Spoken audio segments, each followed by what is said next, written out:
Iran যুদ্ধের ব্যয় আরব দেশগুলোর ওপর চাপাতে চান ট্রাম্প। যুক্তরাষ্ট্র থেকে কিনুন, আমাদের প্রচুর তেল আছে, বললেন ট্রাম্প। গুপ্তচর বৃত্তি ও ভাড়াটে কর্মকাণ্ডের অভিযোগে ইরানে গ্রেফতার 54।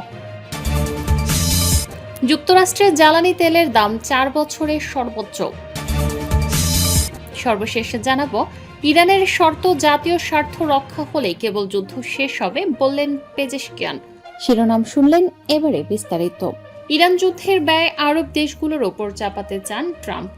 মার্কিন প্রেসিডেন্ট ডোনাল্ড ট্রাম্প ইরান বিরোধী সামরিক অভিযানের ব্যয় মধ্যপ্রাচ্যের দেশগুলোর ওপর চাপানোর উদ্যোগ নিচ্ছেন বলে আভাস পাওয়া গেছে। হোয়াইট হাউস সূত্রে জানা গেছে, চলমান সংঘাতের খরচ বহনে আরব দেশগুলোকে আহ্বান জানাতে পারেন তিনি। এই যুদ্ধের সম্ভাব্য ব্যয় কয়েক হাজার কোটি ডলারে পৌঁছাতে পারে। 1990 সালের উপসাগরীয় যুদ্ধের সময় মধ্যপ্রাচ্যের মার্কিন মিত্ররা যুক্তরাষ্ট্রের সামরিক অভিযানে অর্থায়ন করেছিল। এবারও তেমন উদ্যোগ নেওয়া হবে কিনা এমন প্রশ্নের জবাবে হোয়াইট হাউসের প্রেস সেক্রেটারি ক্যারোলিন লেভিট বলেন, এটি এমন একটি বিষয় যার প্রতি প্রেসিডেন্টের যথেষ্ট আগ্রহ রয়েছে। তিনি এ বিষয়ে সংশ্লিষ্ট দেশগুলোকে আহ্বান জানাতে পারেন। যুক্তরাষ্ট্র থেকে কিনুন, আমাদের প্রচুর তেল আছে, বলল ট্রাম্প। ইরানের বিরুদ্ধে যুদ্ধে যোগ দিতে অস্বীকৃতি জানানো দেশগুলোর বিরুদ্ধে আবারও ক্ষোভ প্রকাশ করেছেন মার্কিন প্রেসিডেন্ট ডোনাল্ড ট্রাম্প।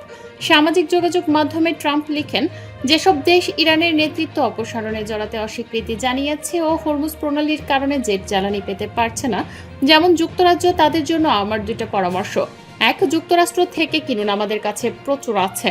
2, কিছু দেরিতে হলেও সাহস জোগাড় করুন, প্রণালীতে যান এবং সরাসরি নিয়ে নিন। ফ্রান্সকে লক্ষ্য করে ট্রাম্প এক বার্তায় বলেন, রসদ বহনকারী বিমানগুলোকে আকাশসীমা ব্যবহার করতে না দিয়ে ফ্রান্স খুবই অসহযোগী আচরণ করেছে। হরমুজ প্রণালীতে সামরিক অভিযানে অংশ নিতে অনীহার কারণে ট্রাম্প প্রায় ইউরোপীয় দেশ ও তাদের নেতাদের কঠোরভাবে সমালোচনা করে আসছেন। গুপ্তচর বৃত্তি ও ভাড়াটে কর্মকাণ্ডের অভিযোগে ইরানে গ্রেফতার 54।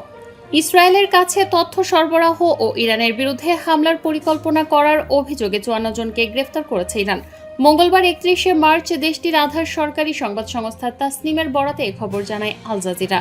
ইরানের গোয়েন্দা মন্ত্রণালয় জানিয়েছে, গ্রেপ্তার হওয়া 41 জনের বিরুদ্ধে অভিযোগ রয়েছে তারা যুক্তরাষ্ট্র ইসরায়েলের হামলার লক্ষ্যবস্তুগুলোর ছবি তুলে সেগুলো জায়নিস্টদের মিডিয়ার সদর দপ্তরে পাঠিয়েছে, যার সংবেদনশীল অবস্থান শেয়ার করার মতো অনুরূপ অপরাধের শামিল। মন্ত্রণালয়ের দাবি, বাকিরা যুক্তরাষ্ট্র ইসরায়েলের সমর্থনে ভাড়াটে গোষ্ঠীতে কাজ করছিল। যুক্তরাষ্ট্রে জ্বালানি তেলের দাম 4 বছরের সর্বোচ্চ। যুক্তরাষ্ট্রে জ্বালানি তেলের দাম 4 বছরের মধ্যে সর্বোচ্চ পর্যায়ে পৌঁছেছে। গড় দাম প্রতি গ্যালন জ্বালানি তেলের দাম বর্তমানে $4 পৌঁছেছে, যা 2022 সালের পর সর্বোচ্চ, খবর CNN এর। বর্তমানে পাম্পগুলোতে জ্বালানি তেলের এই গড় দাম মার্কিন প্রেসিডেন্ট ডোনাল্ড ট্রাম্পের 2 মেয়াদের যে কোনো সময়ের তুলনায় বেশি।